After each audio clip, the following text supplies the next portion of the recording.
Alright. Welcome to the weekly thrilling... Welcome to the weekly thrilling and type-based podcast, Spiritfolk Saturdays. Today we're here to talk about episode 64, part 8 of the Romance of the Four Clans arc. I'm your host, Elfie, Spirit of the Stars. Joining us this week are Raven, Spirit of Fluctuating Apathy, Catling, Spirit of the Plague, and Thero. Spirit of Chicken Kievs. Okay. Alright, so... What Gregor, what the fuck? Well, which episode was this? This was part 11, right? Part 8.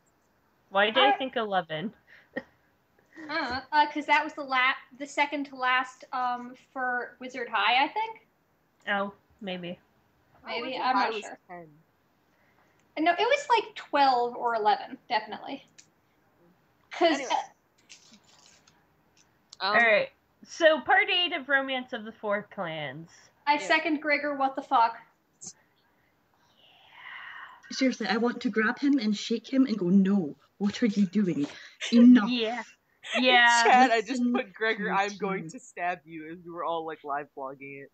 Yeah, Gregor, what? No, Gregor, don't go towards the flower. Don't. God damn it, Gregor. As soon as I saw him going in that direction, I fucking knew. Just knew it was coming. I only noticed it the second time around. I was too busy watching the character art. Then the second time I noticed him inching up towards it, I was like, oh no. How did the other two not notice that? You'd think Faust would keep an eye on that particular marker from now on.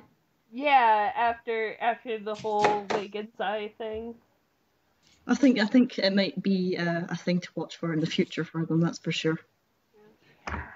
Which, although, like, the whole actions speak louder than words thing, you know, I said this in chat, but I figured that's the sort of person Gregor was, but him saying it also made it click that, like, yeah, okay, I kind of get why he did that. Still wasn't okay. No, definitely not okay. There's the saying where it's like, it's better to beg for forgiveness than ask for permission, and I think that might have something to do with it also. I think it's more It's easier. Yeah, it's easier. It might be something I picked up in the Outriders, I'm thinking. Because they kind of just seemed the very actiony type rather than sit around talking about things. Yeah, that's quite possible, but it's still just, god damn it, Gregor, everyone's sitting around trying to talk this out. What are you doing? He likes I think it's because he really likes definite answers. He likes a final, solution. Like, we're not going to keep talking about this. It's solved. We can move on. He doesn't like to have it be a continuing problem. It was the same thing with Legan's eye. If they had all teamed up, then later they could have addressed it, but he just wanted to have it done with then. I can kind of understand that, because I've been part of arguments that go in circles for like 2 hours and nothing gets done, and eventually you're just like, guys, someone shut up and be right. But in this case, they'd only spent like 10 minutes talking about it. Yeah. And most of that was backstory. Lion masked guy, cough, not Horrivan cough. It's totally Horrivan. It is Horrivan. Everyone knows it's Horrivan. I'm still surprised that we didn't get the musical cue when Ash named him. Well, he's still wearing the mask. Right. No, we didn't get the musical cue because his personal bard wasn't around. Yeah. He's still wearing the mask. He broke it, but he's still wearing it, so technically he's not Horrivan. Yeah, which, that was the other thing. Like, the masked people aren't necessarily banned, I guess, like we'd been thinking. I think that whatever happens with Morin, it's obviously not too bad because he ends up a welcome visitor at the Nine Shines bar, so... Oh, I forgot to take that into account. Yes! Then again, that might take place in between two arcs. So, I mean... Still don't think he's going to be like a traitor for them. I hope not. Were they doing it... Or we also don't know how canon that was.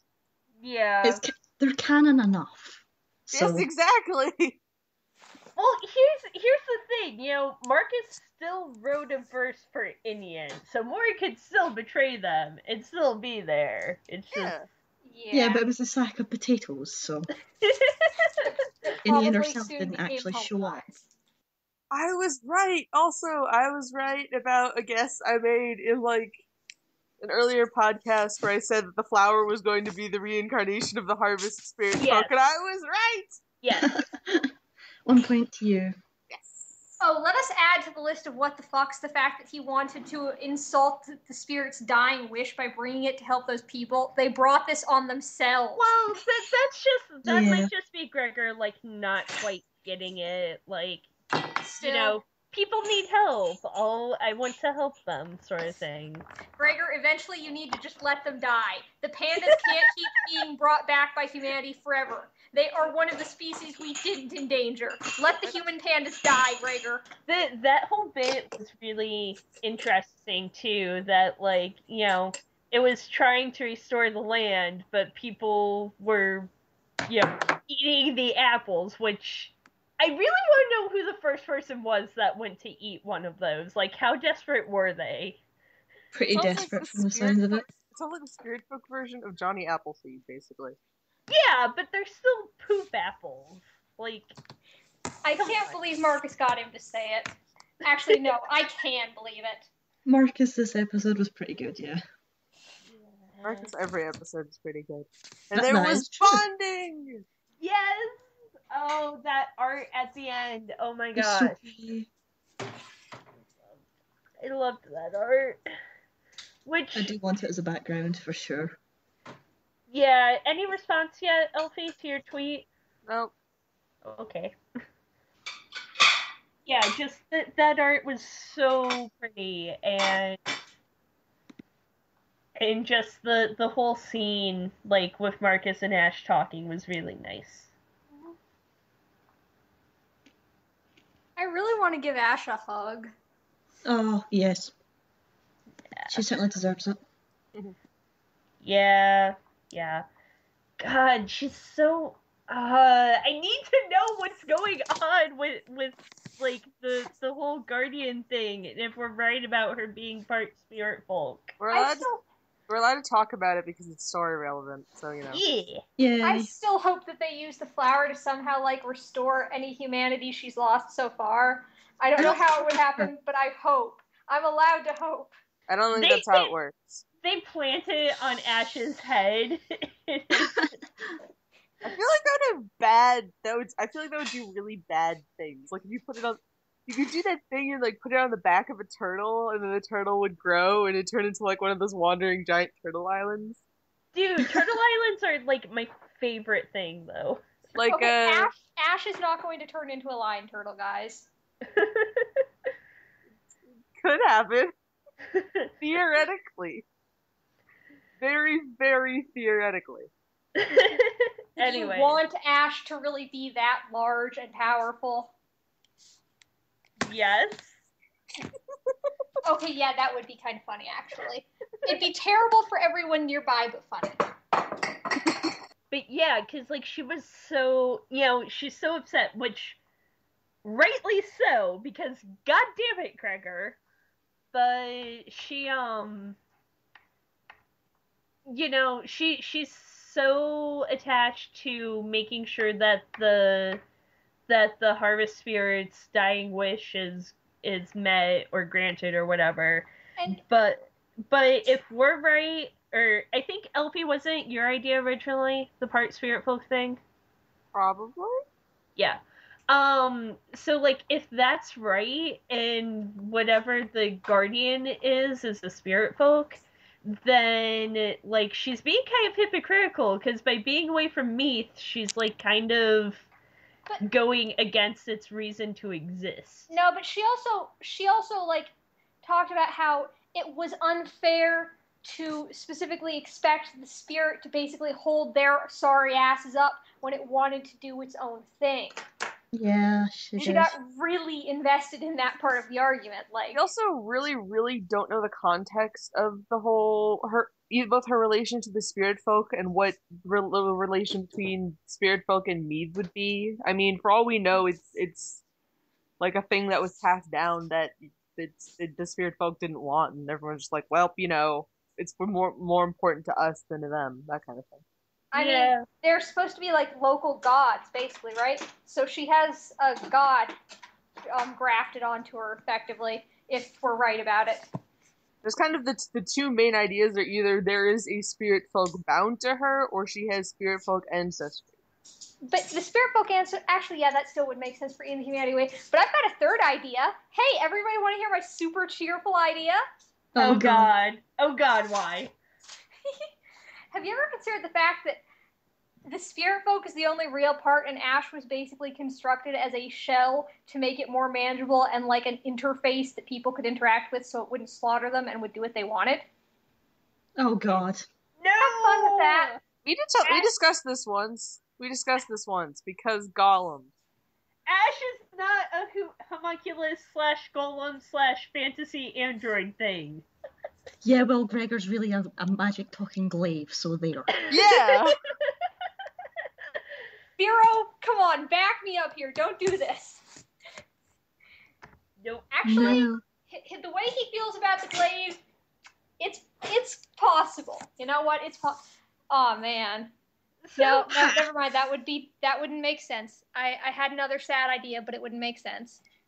Raven You're spared. With you.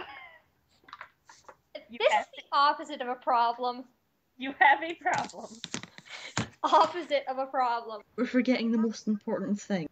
Marcus pulling a folding chair out of thin air. Oh yeah! Why wouldn't he? Yes! He has like 8 sacks containing various objects at any given time. Plus, I think he he's has, just got, he has whatever hammer space he summons the imps from. Not to mention he can do that whole sculpting stuff out of shadows thing. And Yeah. the tax goats now. He also has tax goats, which, by the way, I can't believe he's got tax goats for his legal counsel. He's upgraded from the imps. Yep. Well, they're both like from extremely lawful universes, so you know. The issue is that the tax goats really don't exactly listen to him necessarily. I mean, he's got a contract with them, and they'll listen to the contract. Yeah. The contract is just that he can summon miniature punchable versions of them. And they can make new contracts, like the contract between the sword and the sheath. That was great. Yeah, which, I'm really annoyed that Horrivan didn't just, like, give them the fucking sword. Like, okay, this is useless to me now, I can't get it out of the sheath. Here you go, you assholes. No, he just bludgeoned them with it instead. That was great. To be fair, he was using, like, non-lethal attacks on them, so... I mean, at For the the most part. end he was. I don't know. With as hard as he was hitting, I think they count as lethal. I think he was counting them as not lethal to anyone worth surviving. Isn't that also what Colvin does? Like, they put Yeah. the balloons on his hands, but he can still punch almost lethally. Fucking honorant logic. Colvin is my favorite character. I never thought I would like him. I hated him at first, but I love Colvin so much now. That is Yeah. how I feel about Inian. Inian! That's kind of how I feel about Thog, actually. He's not my favourite, but I definitely like him a lot more than I did. I personally like him more early on than I do now, just because of how much he just despised everyone and just kind of went along with everything. He still Like, kind of does that, though. at the very end of the first arc, Ash attempts to kill him, and he just ducks under her. Kicks her he out the shoves her in the hole. bars, yeah. I did like that. I remember the thing I was thinking about is that it's lots of theories and stuff regarding Ash, but that we also don't know what kind of spirit folk she is theoretically related to. I mean, for all we know, it could literally be like the spirit folk of freedom or something like that. That's true. I think about it having, I mean, I don't know, for Island Force, something having maybe to do with the sea or with the trees and just not quite. Earth, I think, because stone hand and plant powers and life. That seems like Earth. Yeah. But she's got, like, lightning, and she's got, like, ice. Yeah. The question is, like, is the ice, like, a guardian thing, or is it an Ash thing? It's only done it, I think, once. Yeah. But she did mention again later the fact that she has ice powers when Gregor tried to do a fireball. And she said, Gregor, I have never done a fireball. Oh, do you have ice powers? Yeah, I do have ice powers. Yeah.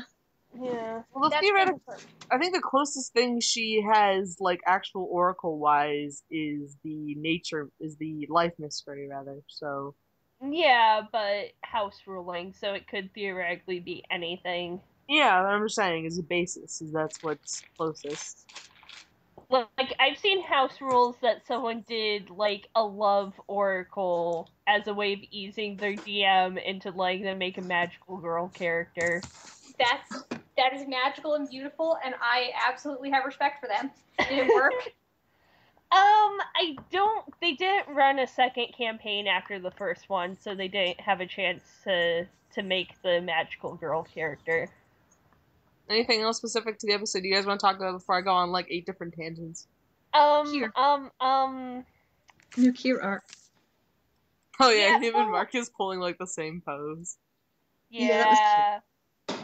I mean, technically it's not new because we saw it, like, last episode. It's the same but with a different hand. Yeah. But yeah, like, you fucking dorks, you're copying each other now. It's so cute. I know. It is. Which, speaking of cute Kier things, Elfie, puppy Kier, amazing.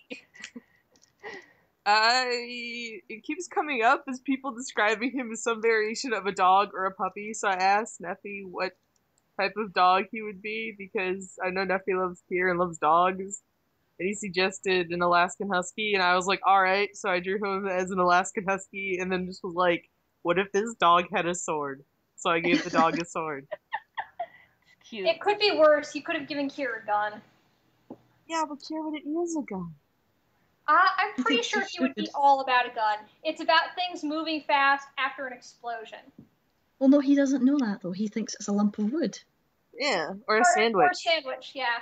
Let's keep him thinking. Yeah. I like that Morin doesn't even argue with him. He's like, you probably have a reason for being terrified that he would ever learn about guns, so I'm just gonna go with this. Technically, isn't a cannon like a variation of a gun? So technically, doesn't he already know about the logistics behind a gun? He just has. But he doesn't have a handheld cannon yet, and that's what we should really be worried about. Yeah, he doesn't really have a portable cannon. If anything, I feel like he would use the like logistics of how guns work to make something equivalent but less lethal, like an automatic sandwich maker or like a nail gun. Nail guns are pretty nasty. Well, like let's like on TV shows, they do that thing where they fill the gun with bread and then they spray bread along a table, a bunch of bread, and then they spray a bunch of lettuce, and then they just make this enormous sandwich. Oh my god. I feel like he would do that. Yeah. Except with alcohol. No. No. Ash might, but why would you put alcohol in a gun? Why would you put sandwiches in a gun? Because alcohol here. would just explode and the entire thing would go up in flames. That sounds like something Kira would do. It does. I want to hope that he's smart enough to not potentially kill himself again. I like how you need to add that again. What? He transcended death once. Via a cannon. And he tested it wasn't. I'm not sure it was once, because remember he thought he had an immortality potion perfected, so it might have been more times. Well, the point to make is that he was smart enough to test the cannons with someone else first. Oh god. Did we ever find out who the fuck that was? I'm going to look back in the direction of squirrels and bottle rockets and just remain silent on the matter. He said person, so it was a sentient being. Well, Spiritfolk can resurrect. It's not a huge deal. They're not the same person. Random thought, Kier and Marcus together would totally be the guys to think, let's put a bunch of fireworks in a bonfire and let the bonfire light them all off at once. Oh god. The minute Marcus and Morin meet again, I did notice that Marcus was immediately trying to follow him home. Yeah. I think it was mostly he wanted the bed, but at the same time, I'm totally okay with this idea. Marcus is sounded pretty queer as suggestive. fuck. It is confirmed, and when that pops out of his mouth, yes. It reminds me of the implications of when he went to go talk to Ash and Kirsten something like, "I'll keep the bed warm for you," and I'm just like, Oh, "Did Yeah, you that. realize what you just said?" I know Yeah. that they're platonic, but oh god, it's really hard not to think about it, because they'd be really cute. wait, you It's- you just did the thing that Faust did. What? Like, cause I've only ever heard it platonic, and you just said platonic, like Same measure. displeasure. I do not say displeasure. I was saying it to prove a point. I say displeasure. Silence. I know. Same measurement. Same measurement. Measurement. Dang it. Anyways, which, speaking of random silly Marcus moments, glowing fanny pack of leadership. Oh my god. Yeah, That's so ridiculous. that's the best phrasing to put it into. Glowing fanny pack of leadership. I support this. The best phrase has to be glowing ass sack. Pretty much. Did anyone else notice how often they said the word bro to each other in this one? No. It was like four or five times at least. It's like bro. It's like, really, guys, really? They're adorable. Keep the bed Thanks, warm for me, bro. The strongest bromance. Yeah. I wish they could drop the B on that, but either way, it's amazing. Let's see. What was your other note, Thero? Yeah, it was more of a weird sort of thing I noticed while I was watching. It was when Marcus takes the flower from Gregor and puts it in his bag. I noticed that all the character tokens except from Ash's were controlled by Jay. And Ash's one had the dotted line around it, so I'm guessing Faust was the one recording that screen. Just a little funny thing I noticed. Possible. Although that reminds me, I did actually have one more thing, but it's kind of a long thing. There's like some joke to be made about how Jackson records it, Jay edits it, and then Faust uploads it. Like, that seems unnecessarily Well, complicated. no, Faust is the one who does all the puppet stuff, so... I know, but it's like you could shorten it to like 2 people maybe. I don't know. It just seems weird how long it is. It seems like it's perfectly in the spirit of thrilling intent. Yeah. Yeah, they're all helping out. That is absolutely what I meant. Except, what is Matt doing in this situation? He's making more songs. He's being the musician and lover. I was gonna say he's being Marcus, so. Just literally Marcus. It's really weird, but like, I sent an email to 3W, but they haven't replied yet. I'm really wondering how exactly Spiritfolk work now, because from what Horaven was saying, once the people in Honorant, like, stopped treating them like gods, they kind of died out. Wow, as I'm talking, I get a reply. I'll look at it later. They kind of, like... No, look at it right now. Look at it now. Let me finish explaining and then I'll look at it. So, like, once they stopped treating the Spiritfolk as gods, it seems like the Spiritfolk started dying out from what Horaven was saying. But he didn't say anything about them being attacked or killed off or anything, so it's just kind of like they got weaker and went away.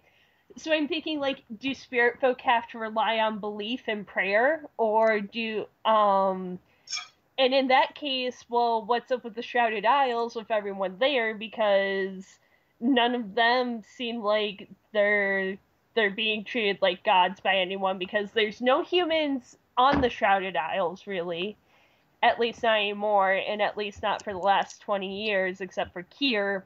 And if any of them were major gods, you would think Marcus, at least with all of his wide travels, would have, like, said something when they met some of them. Well, to be fair, there are evidence of spirit folks who aren't gods. Like, God is a title, and they presumably can exist without being considered deities, because, I mean, don't isn't exactly been like the something of something or any of the other Spiritfolk we met. Just And I mean, she's just a pigbat who got kicked out of Pigbat Land. We don't even know. How did she get kicked out? she Will was we ever exiled from find- the Sea of Clouds. Yes, the how is still not answered by that statement, and I hope someday we find out. The thing I'm wondering about is, like, okay, so the spirit folk on the Shrouded Isles aren't apparent gods anywhere as far as we know. So why did the ones in Honorant start, like, dying off or whatever? Did they specifically say they were dying out, or did they just say they got weaker? Well, I thought the implication from what Horvin was saying and the fact that they haven't, like, really run into anything was that, you know, they had gotten weaker and started dying off. Well, because my assumption would be that spirit folk as a basis aren't very impressive. They're kind of like the ones we did meet on the Shrouded Isles, don't really have anything going for them. And then something belief maybe makes them more powerful, and that kind of gives them the ability to actually control the things people believe they can control. That is sort of how it works in D&D. Yes, Gods exactly. get faith out of power.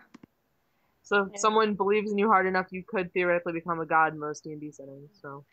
So Jay's answer is he has the answer to the question, but he can't share because spoilers. But we will definitively be getting the answer very soon. The topics of God and Godhood is pretty important to the upcoming storyline. Ooh. $20 says they're going back to Meath. Oh god, I hope so. Because, like, upcoming storyline could be, like, the rest of this arc, or it could be the next arc. So I find it hard to believe that they're not going to stay on Honors for some reason. I don't know. The For at bar least is another- back. I mean, for like another arc. Oh, yeah. Like how they stayed in Shrouded Isles for like 4 arcs. that's so weird to me, because, like, they divide it up by like, playlists, and, like, we treat the playlists as arcs, but, like, why refer to the Shrouded Isles arc? I mean, the entirety of they get there to Charoff's defeat in the after party. I mean, from when they get there to the Prison of Lights, because the Prison of Lights is quite clearly something separate entirely. Yeah. The Prison of Lights was when they tried to do was like the mini Let's Play horror game in the middle of it. It was great! Oh god, somebody mentioned something about the characters doing Let's Play, and I so badly want to see that. I would pay money to see Ash play 5 Nights at Freddy's and punch them in the face. I would pay money to see Foss play 5 Nights. Oh god, can you imagine all of the noises we'd get out of that? That would be absolutely fantastic. I would die from, like, cuteness overload. They've talked about not having enough things. I still support the sexy TI calendar, but I'm a horrible human being. I would buy that, as long as they include Fireman Thog. Oh my god. That is just... But yeah, the Fireman Thog has to include the Gregor shutting the book and going, oh yes. It's not complete without that face. Nope. Every calendar image has to have, like, an image in the corner of Gregor looking horrified. See, I'd buy the calendar if it was safe for work, which is kind of against the point, but you know. Why would you want a safe for work calendar? Because I don't like not safe for work calendars. I don't understand the problem. Alright, so other things I have random other things to talk about. Does anyone else have things they want to talk about concerning the episode before I go on a long tangent about these things? I'm good. No, All right. I think of... They're more so random notes that I've taken throughout the week because I remembered things and I was like, man, we should talk about that on the podcast. And the first one is that episodes used to have titles, and I kind of miss when they had titles. They were easy to remember what you're talking about rather than, like, that one time in Wizard High School. Yeah. And the titles were fun. Yeah, they were clever. If we didn't have a canon birthday for Marcus already, I was going to suggest that the 14th day of second month would totally be his birthday, because it would make a lot of sense why Valentine's Day would exist, because it would be like him hanging out with all the people he likes. Aww. Yeah, that'd be cute. Yeah. But at the same time, I want to say Marcus's birthday, like, if we didn't have a canon one, would be April 1st, and then he goes around messing with everyone. we don't know what the April Fool's Day episode would presumably be, if there is going to be one, and I'm hoping there is one. Yeah, I really hope there is one. Are you sure that his birthday wouldn't be June 6th? It is June 6th. Oh, well then. That's canon. As you were. Why were you going to suggest that? 6-6. I want to see all of them return to the places they came from triumphant, except for Gregor. I'm sorry. No, I want Gregor to go back. I want to see. Yeah, I feel like Gregor maybe needs some closure on a few things. I don't know. Yeah. I just want to know what's up with all of the mysterious pictures that we still haven't gotten any explanation for. Yeah. And I named his apprentice. And I want to know who Blue Coat is. What? Who is Blue Coat? Oh, yeah. That brings up an interesting question. How much does everyone know about each other's backstories? Like, not in, like, the people. Like, out, like, meta-ish. Like. Ooh, that's a good question. I wonder. I don't... Well, like, Jay would know all of it, I think, because, you know, he has to be involved. But otherwise, I think they probably only know, like, tiny bits and pieces. Because, like, none of them ever speak for each other when answering emails and stuff. Yeah, but they presumably know about some of it because Matt wrote the songs and Jackson does all the art, so they might know some of it, but not, like, the full story. They know enough to get by, I would say. Yeah. It's just canon enough. It must be information on a need-to-know basis only. Yeah. And there's a difference between what they know in character and out of character. Yeah, but for the most part, we know what they know in character about each other, except we're not sure how much Marcus has figured out about Ash. Because that stupid book has never come up again in, like... Oh yeah, as far as names, I always forget, like... I feel kind of bad admitting this, because we know they listen to it, but, like, I always forget that Matt exists, because he doesn't really do a whole lot to interact with us. Jeez. And, well, like, it'll take me a minute, because I'll be like, okay, I know there's 4 of them. Who am I forgetting? And then, like, it takes me a minute, and I remember. Or I do call Jackson Gregor, because when I think of his voice, I think Gregor, because Gregor voice does not go along with the personality Jackson has on Twitter, so it confuses my brain. And, like, I keep wanting to call Jackson Matt, like, because it fits more of, like, Marcus' personality. I keep forgetting Ash's name and almost calling her Foss. So.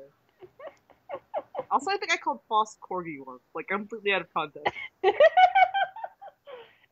What was that before or after you drew it? I think that was after. I'm hoping it was after. God, we're horrible. We're so bad with the whole naming thing. It took me about a week to memorize them properly. They're the ones who have, like, overly complicated names for every character we encounter. We were arguing over the spellings of, like, we've argued over the spellings of every character before we get an official one, like Inian and Morin and Colvin and well, just, no, like... Inian spelled her name out immediately. It's just yes, and no one noticed! Well, no, we noticed, but everyone was too lazy to go back and check. Yeah, I have a file saved where I spelled her name with an A, and I'm just like, oh. Yeah. But yeah, and then the rest of it, like, Colvin, we were going back and forth on. Mm-hmm. Morin. Kier is that, I still don't remember how to spell his last name, if it's with a Y or not. I spell it with a Y. I spell it with a Y, but I don't know if that's correct. I think it's right. See, we don't know. I'm going back and changing it now. Yeah, I remember because my first fic was, you know, Charoth focused. I did email them to ask about the names, because I was like, I'm not even going to attempt to actually publish a fic with Killil's name until I have an official spelling. The last thing I have on my list of notes is just ages, because we still haven't gotten any confirmation as to how old everybody is. Although we did have, like, a whole couple, like hour or whatever the other day, we were just making jokes about how Marcus is in tiefling years. Yeah, He's a just a baby. teenager. The Little baby comparison, tiefling. the comparison of Marcus, he human is years what? to tiefling years, he's like 11. No, I think it's more like 15. He's like 12, isn't he? Yeah, because Technically. it's Tiefling. divided by 4 or 3, so he's like 12 or 11. Huh. I think Well, it was 11.66666666 repeated. oh god. But yeah, like considering Marcus as a teenager would just make so much stuff click into place. He's We not know that he's grown yet. already past puberty, though, because among other things, we have the quote, "Puberty was kind to Marcus Falafi." Well, here's the thing though, because like tieflings aren't considered adults until they hit 60 years old. So like maybe he's an early bloomer. I don't Yeah, know. but also, like, I think it's depending on the class, it's normally like between 25 and 40 for adults for humans. So, grain of salt here. There's Well- also the thing that most with characters who have extended lifespans, they age and just remain they remain looking adult until they're older. I know, but it's just It's very funny to imagine, though. Yes. yeah, just Marcus is still a teenager. If nothing else, he seems like he's barely out of it. He's like 22. He's like, I'm not a teenager anymore. Yeah, honey, but you're close. Aren't you like 24? Yes. Wait, I'm still only 21, Raven. Shut up. Aw, you're precious. I'm 16. 23. Be jelly. Elfie, you're the baby of the group. Aww. We still don't know how old is Ash. We never got an answer. Is she gonna turn out to be like 200 years old or something? No. Well, that would No. explain the white hair. It would. What if she ends up having like, oh man, oh wow, that's actually really sad. What if she ends up having like a really shortened lifespan, like she ages super fast? No. I hate you. No. Why would you do that to me? I'm going to expect the opposite, where she maybe doesn't have like a long lifespan, but she's an extended one. Yeah. But what if like having that thing bound to her somehow burns up her life force faster? I would think it's more likely that she gets that benefit off of it, at least because her minus for that is losing her humanity for using its powers. Yeah. So I would think when it comes to lifespan, she would actually benefit from it, and it would, make it longer. If we want to talk about sad age things, we could talk about Marcus outliving everyone else. Oh, that's a good point about this episode, is that the logistics behind each of what they all want to do with the flower is a very clear indicator of who they are as people. That Marcus does value, like, gold, like he is kind of greedy, but he also values his friends. Yeah, Marcus was just kind of, because his whole thing was like, let's figure this out more, yeah? Yeah, well, his initial suggestion was, why don't we just give it to the Gold Clan, and then he saw how upset everyone was at each other, and he's like, no, I will make you guys friends again. Yeah. I'm not losing my friend group over this bullshit. Yeah. Gregor was help the people most immediately in need, even if it's not what this is supposed to be for. If they're panda people, yes. Ash was respect the Spiritfolk's wishes, and Kier, I don't remember what Kier said about it. Kier wanted to survive. Yeah, Kier was just, so you're not attacking us anymore, right? Like, that's all I remember from Kier for the whole episode. Yeah, Kier's point of view was, am I going to survive this? Yeah. Which is pretty fitting, as the last survivor of his entire race. Oh, yeah. Although I do like that he did make sure to check in with Gregor and Ash while they were walking away, like, how their injuries were. Yeah. And how, like, oh, shit, hold on, Ash was when she realized that Kier needed some healing. Yeah, he gives her, like, a disjointed thumbs up, and she's like, oh, right. Sorry! That was cute, yeah. Like even with Gregor being an idiot, we still have cute friendship moments. how well can her healing deal with head wounds anyway? Like, can she undo brain damage? I would think so, because I think the extent of it is it seems she can deal with injuries, but not necessarily illness. I think she can probably heal like physical damage, but after a certain point, your brain's not going to come back from something like that. Yeah, it depends on how permanent it is. Like, you might be able to fix a broken arm, but you can't fix someone whose arm was just literally chopped off. Yeah. Well, Theo just left me with a sad thing to write later. It might depend on how recent it was. That too. If the wound's already healed, it's not going to get better. Yeah. Like, probably the limit is, like, if it's already stopped bleeding, she can't do anything. Mm. That would be She couldn't do anything for Thog's healed over scars and stuff, so. But there's also the fact that Thog's now healed over scars look really nice, and they're not hurting him anymore, so we should leave those. A scar is a memory. Yeah. It just kind of depends if it's a good one or not. They're like birthmarks that you earn. Alright, I've got one last thing to bring up, I think. Mm-hmm. And it's just like random. You know how Marcus's last name has a meaning, and it's, was it to jump naked off a cliff while burning or something? Yeah. Yes, while on fire. If they don't at some point have him do that, for whatever reason, then that is a missed opportunity. Yeah. I mean, I'll bet he's done that off screen at least twice already. I just want them to, like, reference it, like, at the start of an arc or something. Like, God damn it, Marcus, you can't go cliff jumping. Okay, when we end, I would like to end with the mental image of if they were doing it in modern day, but they still had all the same magic stuff. Just picture, hi, I'm Marcus, and this is Kier, and this is Jackass. Oh God. That's a good question. Is Marcus's clothes fireproof? Well, Probably. He seems to, back in the Golem arc, he was like rolling through flames while drunk, and he didn't come out with singed clothing or anything. And there's one point, I forget what he got on him, but he got something nasty and smelly on him, and he just kind of singed it off, and it didn't affect his clothes. Oh yeah, he burned off. He washed his hands in some fire. Gross smelling from teleportation. I was imagining Marcus getting like struck by lightning and then worrying about his clothes and just like immediately diving into like a pool of water. And it was just like, you're fireproof! He's like, my clothes aren't.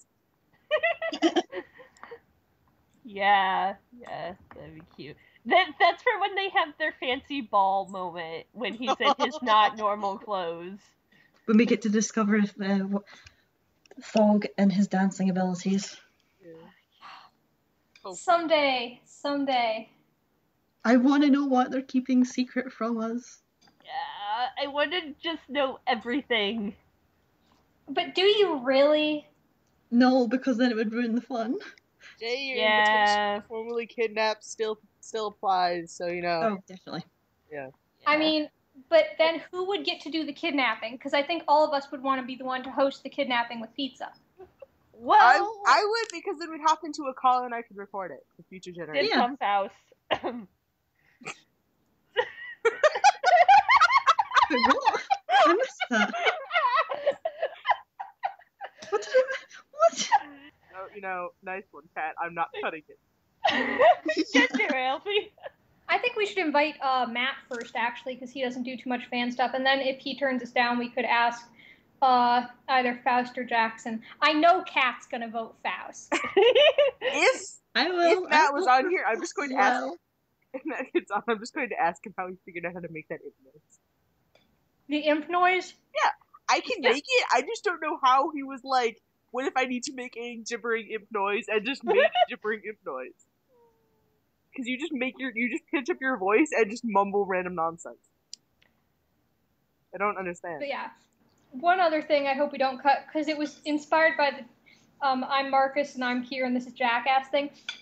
I just want to think really fast. What would they each be like with access to the internet? How would they each interact with social media? Well, we did talk about what each of the characters' Tumblrs would be, but like the internet as a whole. This happened in Skype chat, not in the podcast. Yeah. That's what I meant. Sorry. Ash would just have a whole lot of nature pictures. Yeah, nature pictures, and I feel like maybe possibly an advice thing. Like people would just randomly message her, and then Politics. and then she would slowly turn into an advice blog. She'd every so often reblog something about non-human rights. Yeah. Marcus would be the ultimate hipster, and I stand by it. Yeah. Oh god. Well, he'd alternate between being the ultimate hipster and helping Kier out with doing really stupid shit. Like, Marcus and Kier together would be do it for the Vine. I feel like I Yeah. was gonna say I feel like they would form an extremely successful YouTube channel. Yeah. Well, the thing is, there would be so many claims of no way they didn't Photoshop that explosion. How are they still alive? That would be half the comments. Yeah. It'd be like slow-mo guys, except like 5,000 times worse. Thog would actually probably be the Let's Player of the group. He'd be like he'd be Oh, the God. guy that's stone-faced through a bunch of horror games. He'd be that cry guy who doesn't. He's just like, well, I'll just go fuck myself then. When it comes to horror games. Yeah. I can't see him doing that. I see him as trying to pretend he has too much dignity. Okay, he does. But that's just because I have a fan crush on Thog. So, cut that. Cut that. No. I will destroy That you. one stays. No. You say it in here, you have to deal with it possibly becoming public. No. That's repercussions, Flutter Butter.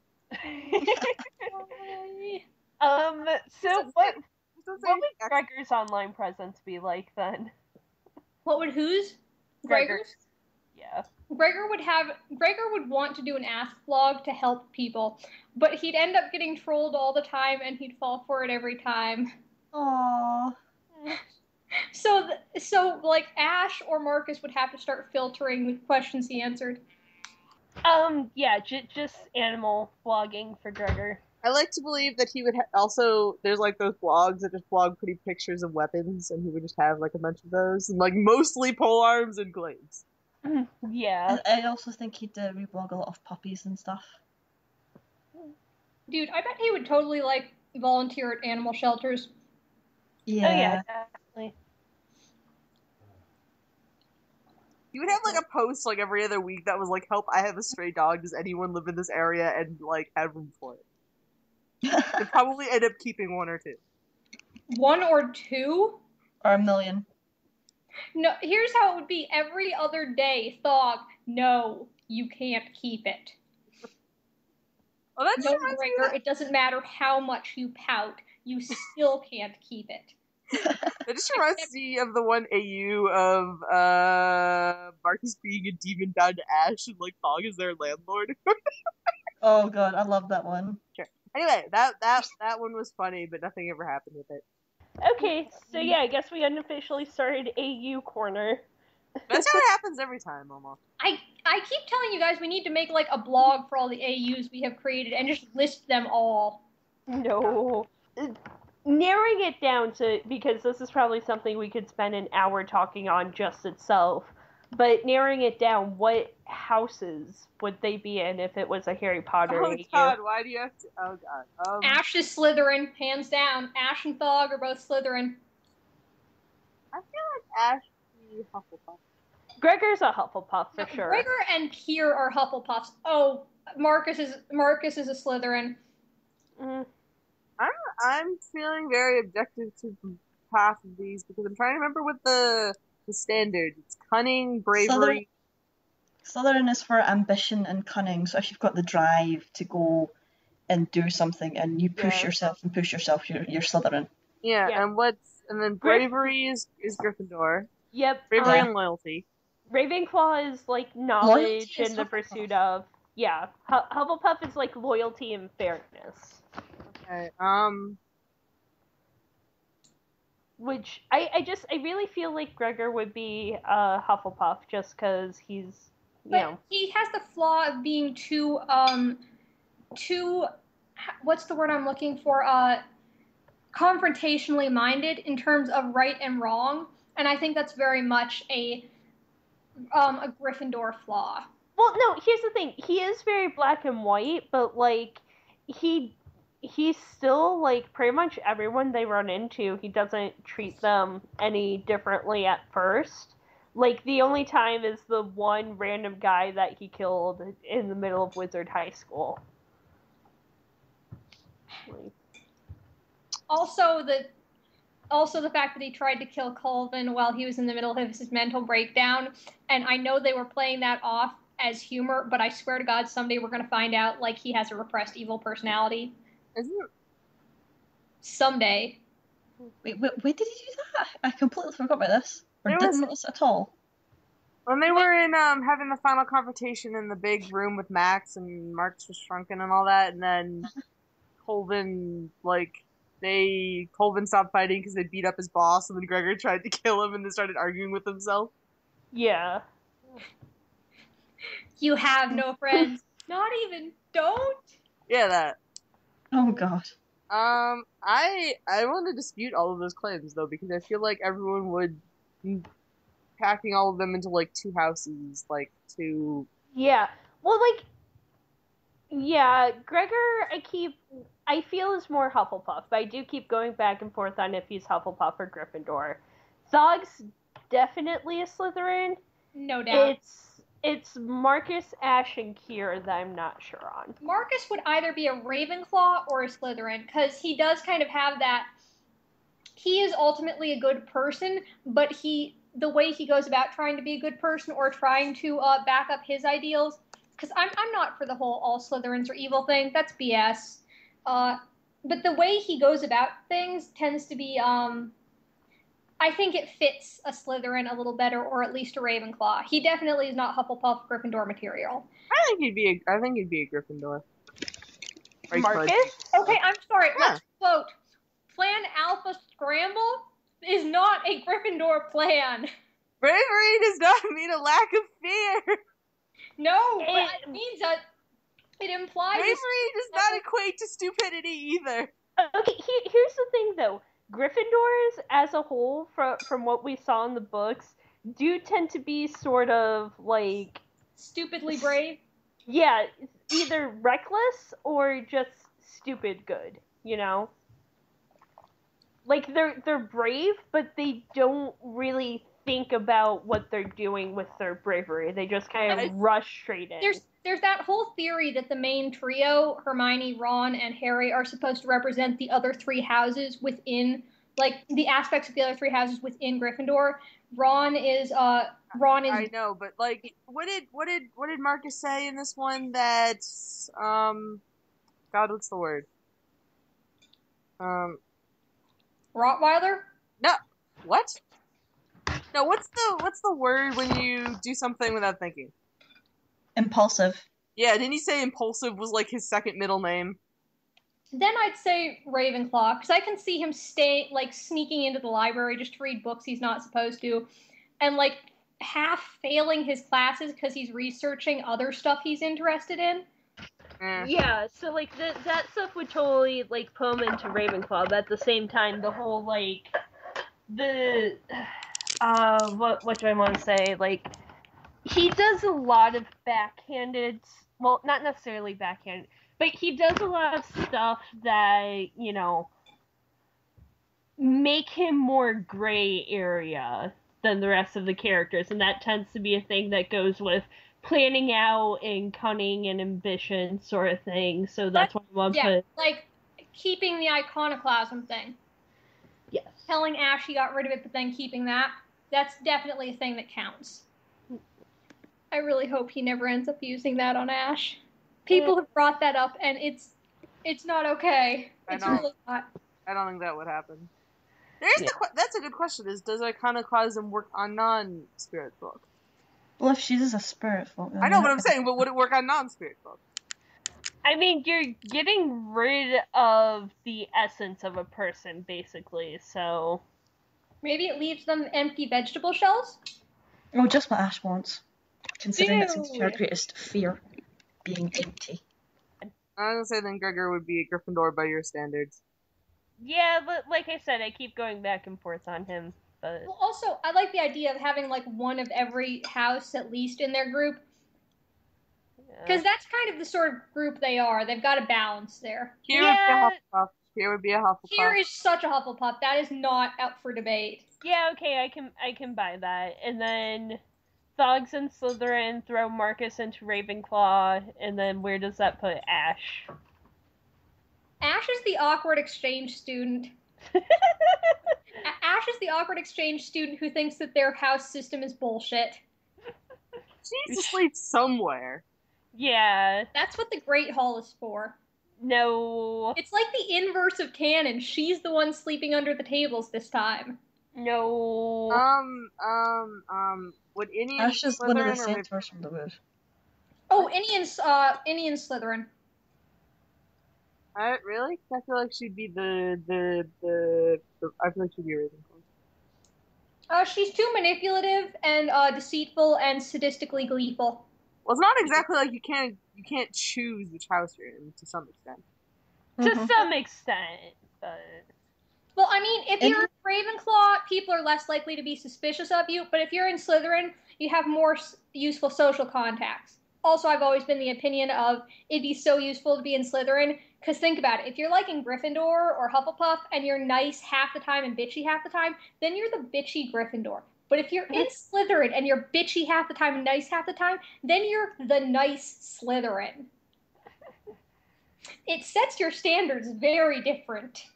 And then she and Marcus would be friends because they'd be in the same house. No, I'm with Raver on this one. Indians of Slytherin. Mm. I mean, come on, the whole like the whole being so excited about the wizard drugs thing because then she gets 2 drops already a mental breakdown. I've gotten my money's worth. Yeah, and like that's good blackmail material. Come on, if she was a decent person, she wouldn't have watched. I'd watch. Wait, that's not. Colvin's probably a Gryffindor. Or a Hufflepuff. Or he'd be one of those Ravenclaws that the other Ravenclaws think shouldn't be here, but he's got his weird thing. Like Luna? Oh, you know what Colvin would be? He would be the idea a friend of mine had a while back. All he would be good at is like apparating and then normal punching. He would just apparate beside people and punch the shit out of them.